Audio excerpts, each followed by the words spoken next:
Today, let's understand two important ideas in machine learning: supervised learning and unsupervised learning, using simple examples. In supervised learning, the machine learns with guidance. This means the data already has correct answers, called labels. Think of it like learning with a teacher. For example, in email filtering, emails are already marked as spam or not spam. The machine studies these examples and learns how to label new emails correctly. Here's another example: air pollution prediction. If we already know pollution levels for different weather conditions and locations, the machine can learn from this data and predict pollution levels for new places.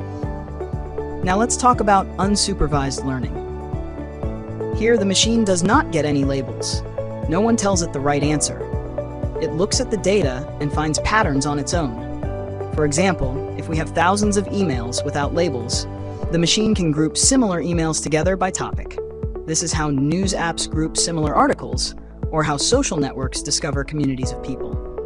So remember this simple rule: if correct answers are given, it is supervised learning. If no answers are given and patterns are discovered, it is unsupervised learning. That's it. These two ideas form the foundation of machine learning. Thanks for watching.